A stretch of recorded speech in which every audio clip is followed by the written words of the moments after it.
Good afternoon, my name is Ken Gordon. Welcome to Words to Action with Ken Gordon. Today's show is a show in honor of Father's Day. For all of our fathers out there, thank you for being a father. Not just a man who babied a child, mind you, but if you're a father, thank you for being a father. So our show today is A Few Good Men, the need and the importance of fathers in the development of our community. So what does that mean? Where does that take us and how do we get there? On Words to Action, we talk about solutions. We don't talk about just talking for the sake of talking. Rather, we talk about solutions. So today, with our guests, we're going to talk about how to be a great father. But not only a great father to our young men, but how to be a great father to our young ladies, to our daughters. We're going to talk a little bit today with a couple of men who, by example, and who through their lives have shown that they are, in fact, great fathers. Now, as I always do, I want to read a quote, and this is a little bit of a long quote, so I want you to stay with me. But when I read this quote while I was doing my research, I said, wow, this catches the very essence of what we really want to talk about. And we're going to ask our guests a little bit about this as well. The quote goes like this: "We black women must forgive black men for not protecting us against slavery, against racism, against white men, against our confusion, and against their doubts. And black men must forgive black women for our own sometimes dubious choices, divided loyalties, and lack of belief in their possibilities. Only when our sons and our daughters know that forgiveness is real, existent, and that those who love them practice it, can they form a bond as men and women that really can save and change our community." That quote was by Marita Golden. And I think that really speaks to the very essence of what we're talking about, because one of the things that we must talk about is how we as black men have fallen down on the job and have not protected our African American women against slavery, against racism, and against the white man. I know nobody likes to talk about it, but it's something we need to talk about, and we will talk about that on Words to Action today. Our first guest today is Markim Shakur Purvis. And we're going to talk to Mr. Shakur Purvis about what he sees as the roles of fatherhood and the need and the importance of fathers in our community. My first guest is Markim Shakur Purvis. Mr. Purvis is the founder of the Urban Life Skills Academy, the founder of Occupy a Street Corner, and someone who is committed to community affairs that relate to at-risk youth and developing strategies for prevention and intervention of delinquency, drugs, and substance abuse. Mr. Markim, welcome. Thank you. It's a pleasure. So good to have you on Words to Action today. And first of all, let me just say I appreciate you coming on, and I'm very, very impressed with everything that you are doing in the community as it relates to our youth and as it relates to helping them identify a better way, if you will. So thank you for that. Thank you. Let me kind of, in observation of Father's Day, let me kind of take a step back. And let me ask you your opinion on exactly what do you see as the role of a father? The role of the father is very diverse. Mm-hmm. The father is a provider, mm-hmm. A confidant, mm-hmm. A role model.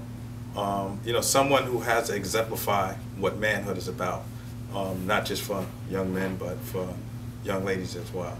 Okay, okay. I find it interesting because you said something that I don't think I've heard anybody ever say. And you said a father is a confidant. And it's funny because in most households, when our young people think along the lines of going to tell somebody something, it's not the dad normally. It's like, don't tell daddy. It's like, go tell mom. So why do you say that a father is a confidant? I think it's essential because you have to have the communication base. The father is someone that you should be able to draw from for wisdom mm-hmm.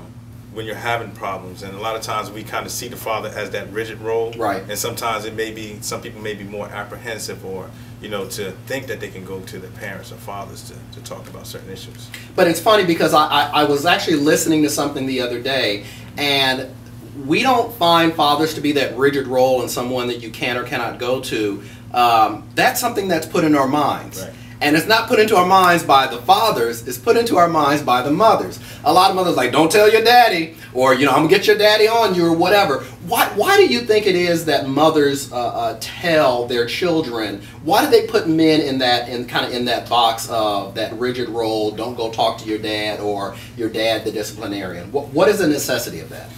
It could be a number of reasons. One is because in most households, fathers that are active in doing what they're supposed to do are primarily making sure that everything, all the needs are being met, that the family has everything that they need. So mothers will sometime in that mothering role, you know, try to make sure that they take care of the child as far as in the nurturing process, and, you know, if you need something. But I think back to what you said, that it's kind of maybe a myth that people think that the father's more rigid. And in my household with my mother and father, if there was ever a problem, it was always my father was the disciplinarian, and my mother would always say, "I'm gonna tell your father." Right, so, exactly. And it's almost like that's empowerment that they need. Yes. They always need to have that in their back pocket. But and you said something really interesting. I want to explore that a little bit. So let's talk for a second about what exactly are some of the outcomes for kids that are raised in a household without a father. It's a really good question, and I've seen examples on various ends of the spectrum. We hear that children who come from single-parent households where the father is not there are often the children that people perceive to experience more problems or not succeed in life. Then you have children who come from single-parent households where there is no father and are able to succeed, you know, with the help of either other male role models or, you know, just the mother providing for them and just being able to learn in that way. So, you know, there are a lot of different ways it can go. So, and it's interesting because you're right. You hear on one side that people say, well, you know, the kids who are raised without a father in the household, you know, statistically, you know, they end up in prison more, they get in more trouble, etc. But that's not always necessarily the case. So what is it that not having a father in the house, what is it that the child misses? Not having, like I mentioned earlier, someone to set an example. Someone. Now, are you talking for boys or girls right now? Primarily, we think about boys, but it also extends to girls also. It does? It does. Okay. And when I say... We're going to follow up on that later, so go ahead. And when I say boys is because our young black men get sometimes a negative stereotype about them as far as their relationships with women, their ability to treat women in a certain way, or, you know, just all in all together because of the fact of not having that father there. Who can serve as the role model. The role model. But that's assuming the father's not in the household beating somebody. Exactly. Okay, that's assuming that he's acting right. Yeah. Okay, right. Because some fathers are in the household and they're a role model, but they're the wrong role model. Absolutely. And it's interesting because I read a statistic, and I can't tell you where I read it and how long ago, but a statistic said something along the lines of, if you were raised by a father who was a domestic violence perpetrator, if you will, then you are more likely to be that same way. Whereas for someone who's raised in a household where they see their father is very loving, very kind, and who doesn't resort to, you know, to going upside someone's head, as they say, then that typically would be the way that they handle that as well. But let me kind of go back into something that you talked about a little bit earlier, and I want to talk for a second. If you don't have a father, if there's not a male role model in the house, there's not a father in the house, then what can the children, what can the single mother, where can they go to get the kind of positive male role models? Not where can they, let me not even say it like that, where do they? Usually either the immediate or extended family. Okay. Like a grandfather? Grandfather, uncle. Uncle, okay. You know, someone who's close to the family, could be just a family friend. Okay. And I can say personally in my endeavors, people who I know who have children and the fathers are not there, sometimes I have extended myself to where, okay, if you have a problem, you know, I may not have all the answers, but you can give me a call. Does that work? I mean, does it have to be the biological father that is part of that household for the person to get that role model and to get it, or can it be a strong man? I believe fatherhood, just like manhood, is basically fulfilled by the character of the person who claims that role. Because, you know, just being a male alone, you only have to meet genetic criteria. right. Being a father and a man. So, you know, it has to be. It doesn't have to be the biological father. Okay. And we do know situations where the biological father is not always the best situation. Does having a father in the house guarantee success for the children? That, you know, I definitely would say no. Okay. And that's from experience, from seeing and working with young people who've had fathers in the household. Mm-hmm. And the situations that may have existed might have been agitated or brought on, or, you know, the father role or parenting role may have contributed to why the situation was the way it was. So it doesn't guarantee success, so that is to say that the men have a responsibility not to just be present, but there are things that they have to do. So talk for a moment about some of the things that a man in the household needs to do in order to be that good father. I would say have patience Mm-hmm. and be consistent. And it's very important why I say patience is because patience doesn't just extend to the child, it extends between the relationship between the father and the mother, Mm-hmm. And all of the functions of the family system in the household. And the consistency is that a lot of us will hear or have heard in the past, you know, don't do as I do, Mm-hmm. but do as I say, Okay. which is a really hard concept for someone to grasp. So if you want a child to learn how to behave or carry on in life, you need to set that example. Okay. So I like that. Have patience and be consistent. Why did you bring the whole thing about consistency up? Because dealing with children, as a person who works with young people, one thing that a lot of young people who are suffering from whatever their cases may be, along the way have had a lot of inconsistency in their lives with people who were their caretakers or parents, and it can be a problem. And children need that consistency. They need to know that you're going to be who you say you're going to be. You're going to do what you say you're going to do, and they're going to look for that. So, and I find that to be really interesting. And one of the things that I definitely want to talk about is I want to talk about consistency, but I want to take it from a little bit of a different angle when we talk about consistency. In regards to consistency, it's important in the household because you want the children to know that what we say, you know, is always going to be what we say. Okay. What we do is always going to be, you know, how we do things. Okay. And in that way, you know, it gives them that structure, you know. Now, are you sure you want to go with that answer? I believe so, but I do want to add one thing. I do want to add that it also applies if the father is outside of the household as well, because we do have those situations if it's a parent that's not there as well. Okay. Are you sure that's your final answer? Yeah. Okay, and let me tell you well, why. Let's say, okay. So, consistency if it's the right behavior and the right. See, you're trying to anticipate where I'm going, Okay. and you haven't hit it there yet. Okay. Here's where I'm going with that. Consistency is not just about that, but isn't there supposed to be consistency from male to female? And don't we get in trouble a lot of times with giving our boys more leeway and more kind of freedom than we do our girls? Don't we say to our young men, oh, you know, little Johnny was out having sex the other night. He's a real man. Go, Johnny.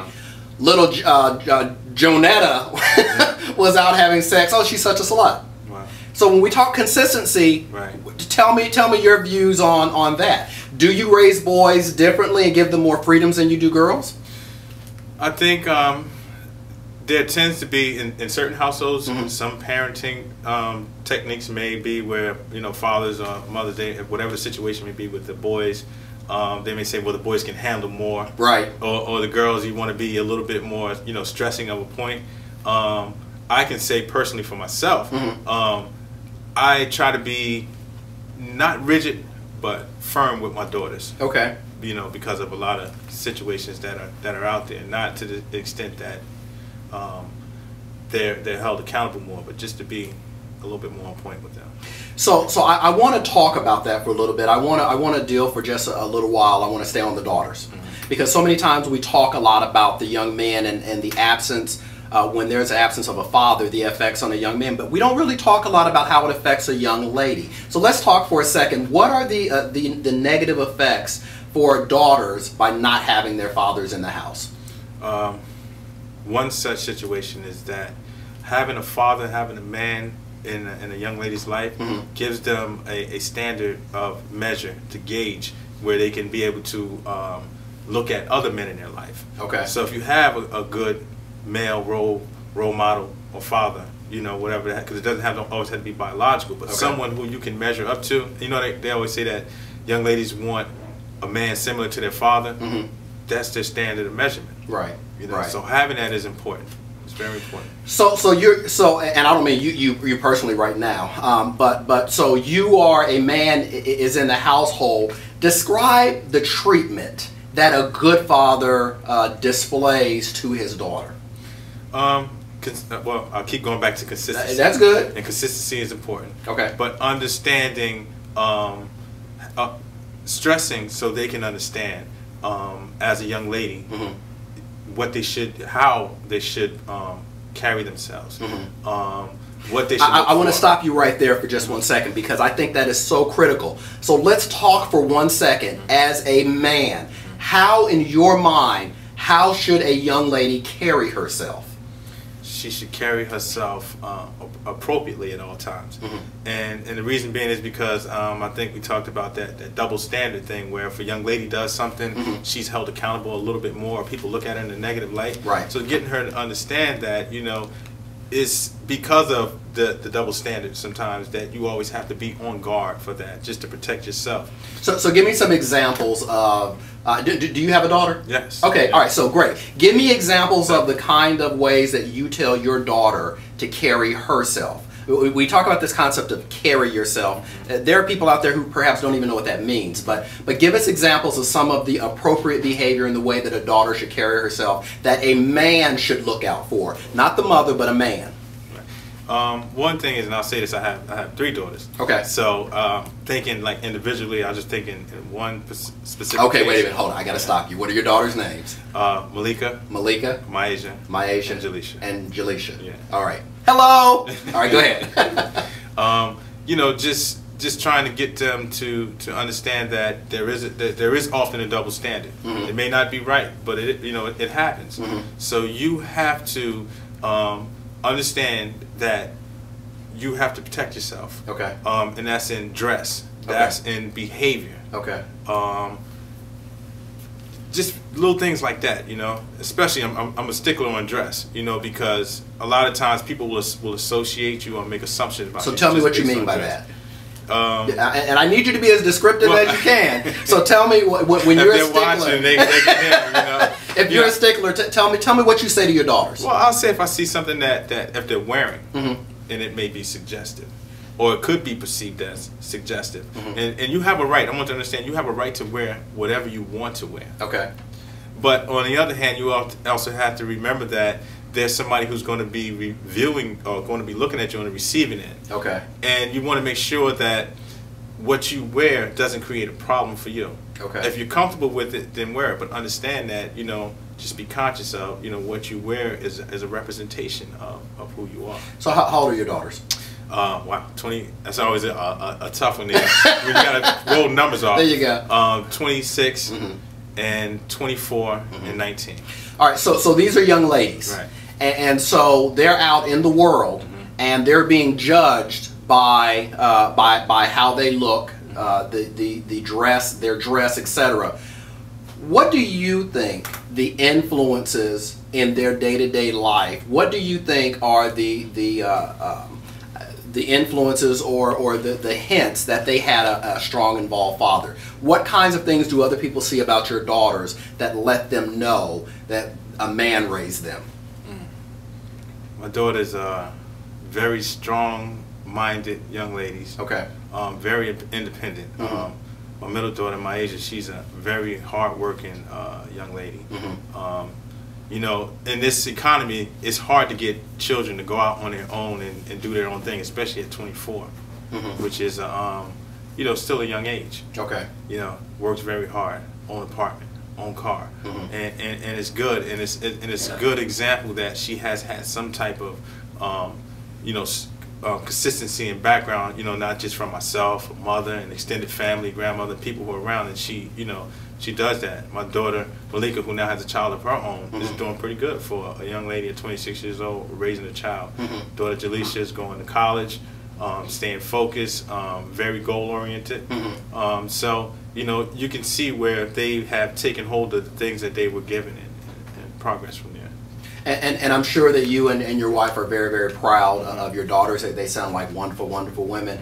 And one of the things that I almost just from talking to you and getting a sense from your strength, I can almost tell that your daughters probably, when they meet a man, they began immediately with the dad tape measure, right? The dad yardstick. So. I hope so. Absolutely, yeah. Absolutely. I want to talk for just a few minutes about the Occupy Street Corner. Okay. I want to talk for just a few minutes about the Urban Skills Academy, and I want to talk for just a few minutes about your personal journey, where it began, and kind of as it took you through adolescence and teenage years, and brought you up into adulthood and into manhood, and that's something that I want to get into with you. Okay. I'll start with the Occupy Street Corner. It's a fairly new concept that myself, as kind of like a spearhead with a couple other people in the community, you know, we kind of watch things that happen in the community a lot, and I'll give you a perfect example. Trayvon Martin, the situation in Florida. They just had a big national movement about a young man who was, you know, gunned down. Now, and you're talking about Trayvon Martin. Trayvon Martin. And yet in our streets, there are young men in most urban neighborhoods who are gunned down very often. And it's usually that when something happens, people get motivated to do something. So Occupy Street Corner was something to get people to think about being proactive versus reactive. You know, instead of something nationally happening thousands of miles away, let's be proactive, try to connect ourselves in the community. So that's what that's about. Urban Life Skills Academy is a private organization that I have, which is basically the services I provide clinically to behavioral health type of organizations. I'm a licensed clinical alcohol and drug counselor, so you know I do assessments, counseling, and it's my way outside of working, you know, in the structured agency or bureaucratic setting to be able to do different things and apply, you know, my clinical skill level. So, all right, I get the part about applying your skills and your background and your education, but help me understand for a moment what inspired you to actually start the Urban Life Skills Academy, because you can employ your skills in your job. So, what inspired you to go beyond that into the Urban Life Skills Academy? Like I said, when I came up with the concept, I wanted to be able to provide additional clinical services. I used to provide contracted services for behavioral health organizations in the form of mentoring, counseling, therapy, and things like that. But there's a limited amount of African American males or service agencies that can go beyond and provide additional services. So it was my way to say, okay, well, let me be able to reach out and make myself available. And let other agencies know that, hey, you know, I can provide these services for you, and do that. So it was more to just make sure that a need is being met. So talk to me for just a second, because we only have a few more minutes left, but talk to me for a second about Mr. Shakur Purvis's personal journey. What got you to where you are today as a guest on Words to Action? Wow. It was a true growing process, and continues to be. Okay. And that's why primarily most of the work I do is with young people. I was a young person who went through a lot of the same stuff that a lot of young people are going through now. Delinquency, problems in school. I was a teen father. Okay. And I had to learn to become a father over the years. Okay. And just, you know. So I want to interrupt you really quickly, and please remember where you are. Okay. But I want to go back to something for a second because I have to. Gotcha. You were a teen father, but your life didn't end. No. You were a teen father, and you still turned out pretty awesome. Yeah. Very awesome. Thank you. How? As a teen father, your life doesn't end there? It doesn't. Okay. It doesn't. And I say for myself, it's a personal process, you know, and that's why I always talk about patience and consistency. Okay. Because I think about when my parents parented and raised me and my brother and sister in the household. They were traditional Southern people, you know, they planned to have a family. Okay. At a young age, you know, nothing was planned. So it was like I didn't have the skills, even though I was a young person. I had to learn how to, and it wasn't like when I did that, it was planned. I wanted to give up everything at the same time. I still wanted to do this and do that, and then I had to learn that, look, this doesn't work. Let me be a little bit more consistent and you know, do what I can. Okay, all right. So let me jump back in from where you were. So you were a teen father, and you were moving down the road, and what happened for you next? I say a growing process, a learning process. I've experienced, like I said, a lot of the same things other youth have experienced. You know, substance abuse, peer pressure, and after a while of getting the consequence as a result of the behavior, right? You know, I had to learn in order to do and get different results, I had to do something different in my life. Okay. Education, I learned in my life is very important, and it has helped me open a lot of doors. I was one of those kids who sat in school, and school was the farthest thing from my mind. Okay. But when I learned that I had the ability to learn and continue to grow, you know, I went back to school, went back to college, and you know, just tried to use that, you know. And that's actually a really good kind of segue in our last couple of minutes here, because here at Words to Action, we're about solutions. So talk to me for a moment about what young people can do in order to kind of redeem their lives, and then kind of mix into that, if you will, some solutions for men on what we can do to become better fathers. Speaking for young people,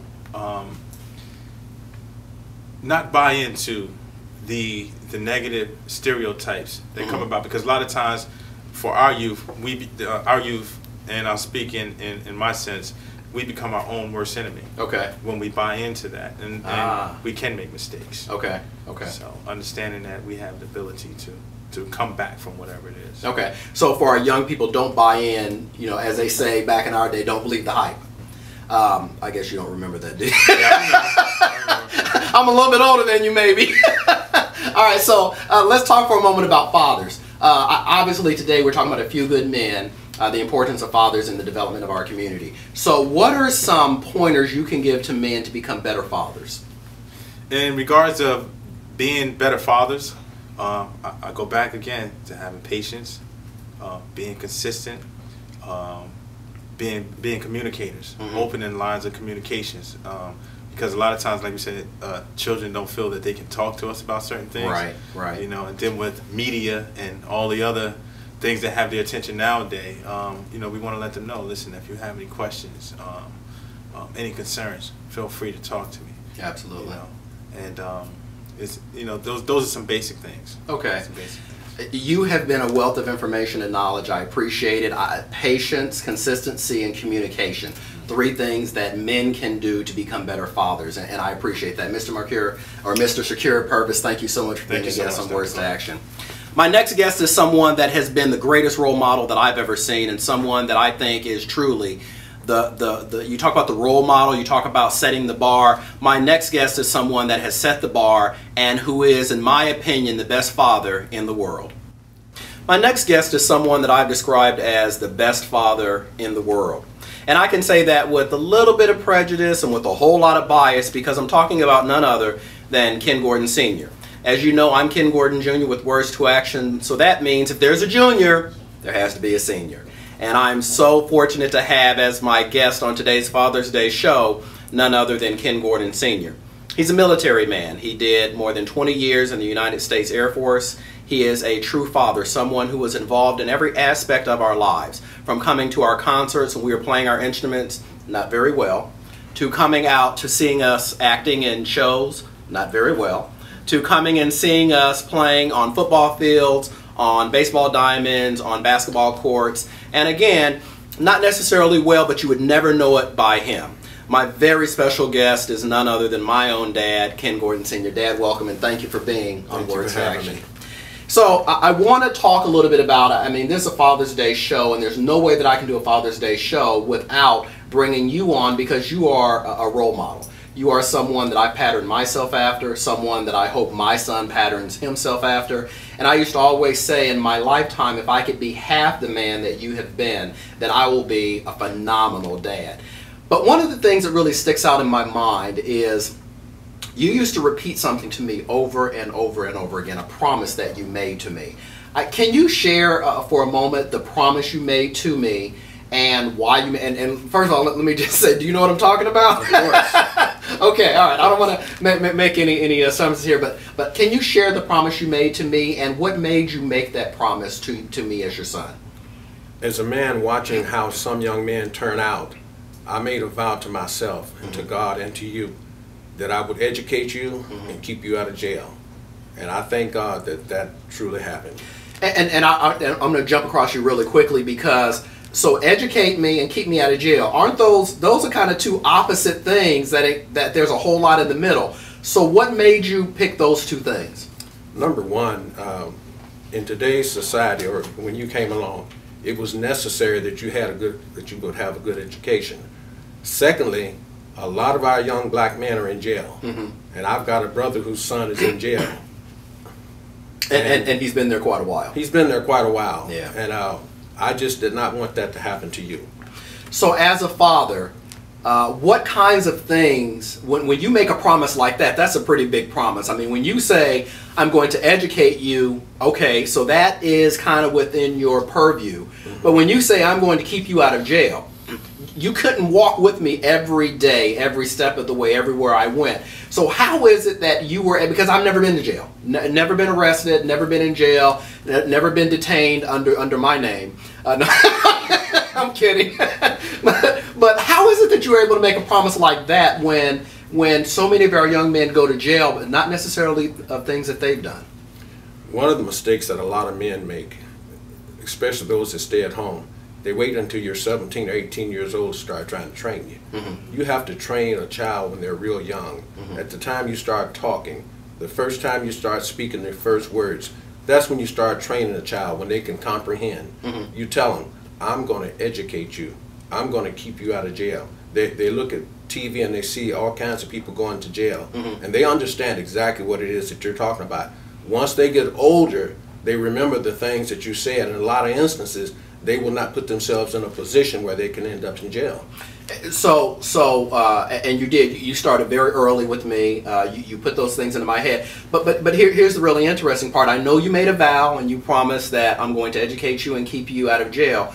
But you didn't just talk about keeping me out of jail. You used to talk a lot about the educational part and what that meant. So can you talk for just a second about why the education made so much difference? Well, the more educated you are, the more likely it is that you're going to end up with a good profession. Uneducated young men and uneducated young women, they will accept anything that come along.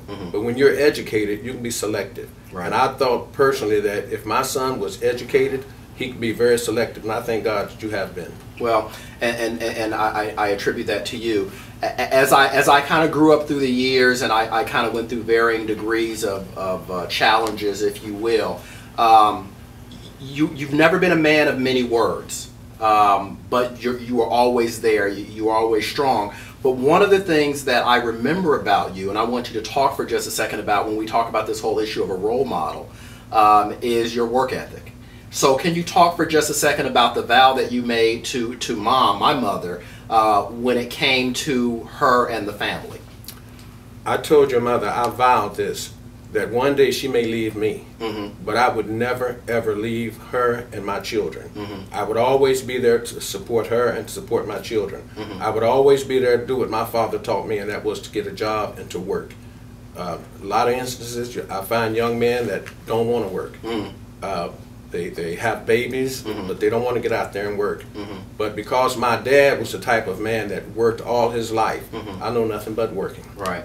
And not only that, I mean, it wasn't just enough that you were in the military, but growing up, I always remember you holding several jobs. Correct. And not because we didn't have anything, but I mean, even in the military, we were living a good lifestyle. What made you have I mean, I remember you scrubbing floors. I remember you being a janitor.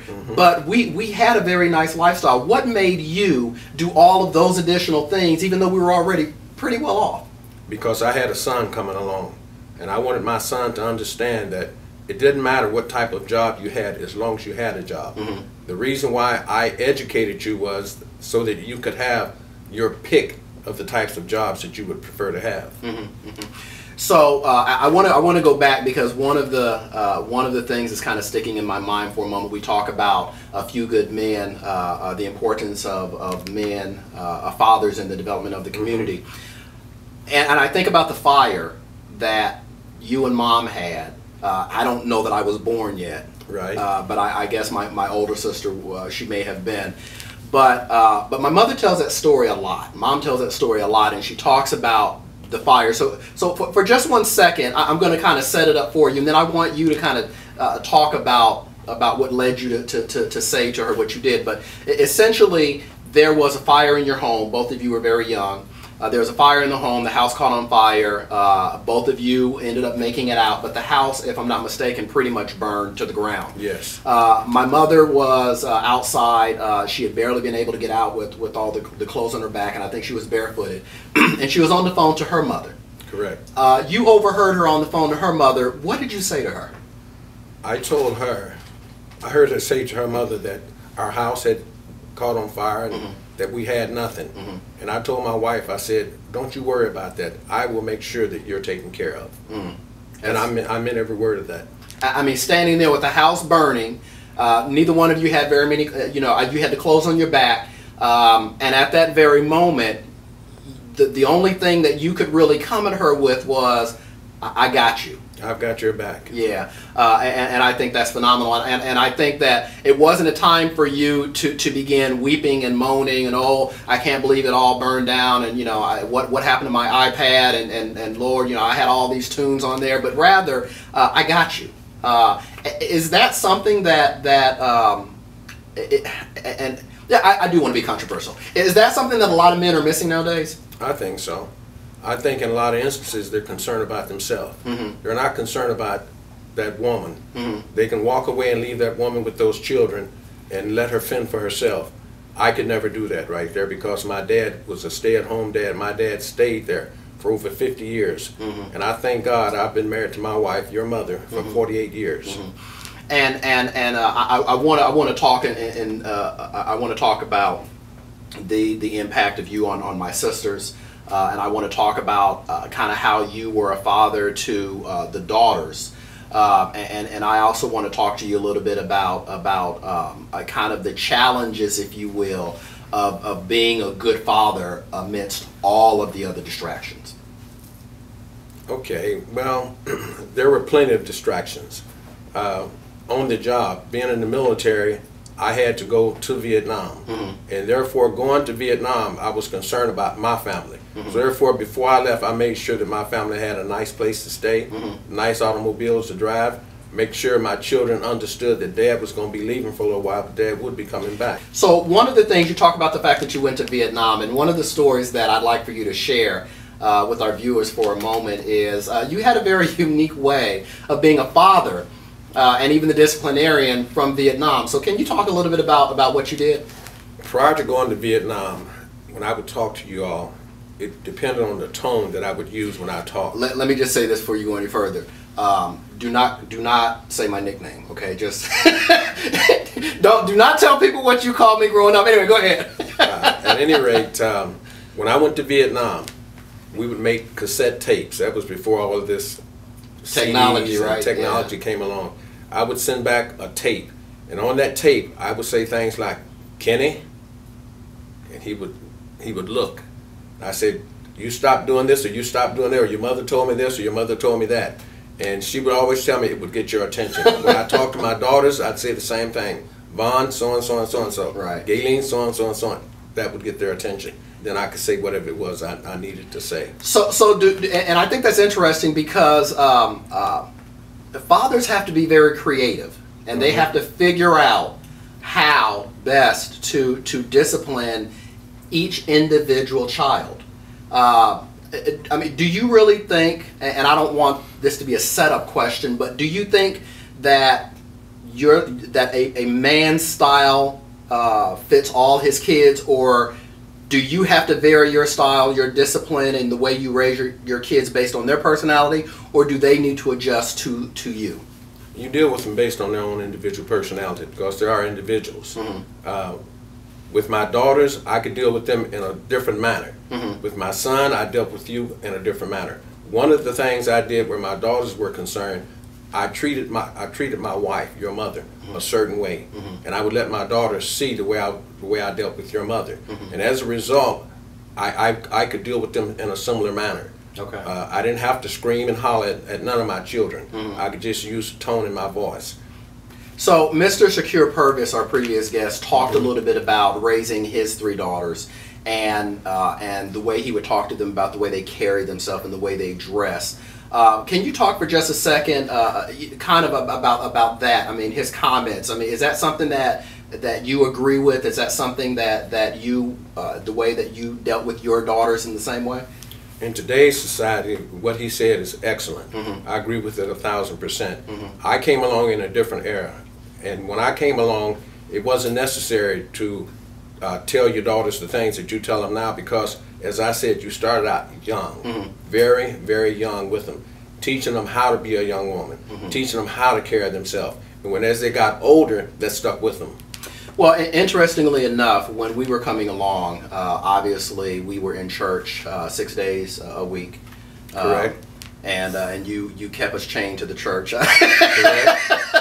But the I guess the religion that we were had some very strong feelings about women and their dress and their style, etc.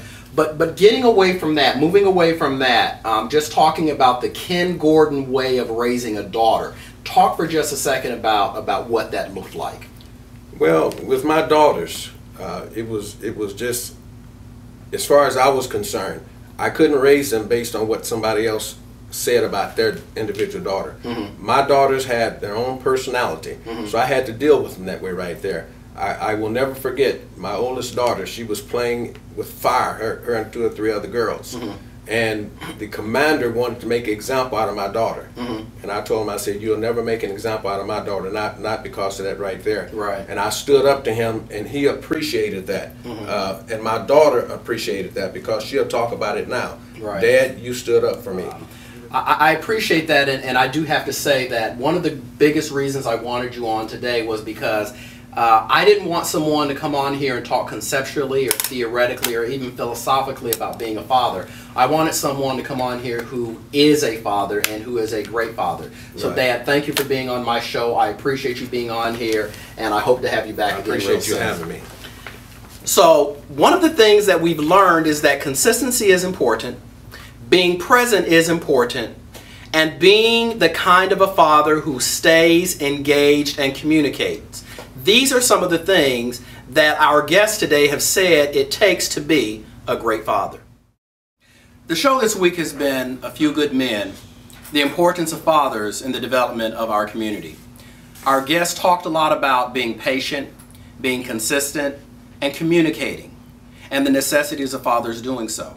They talked about the fact that being a father isn't just for our young men, but being a father is for our young women as well. When you're a father for our young women, then you set the bar and help them understand how they should look for their mate, what they should expect, and what they should never, ever allow.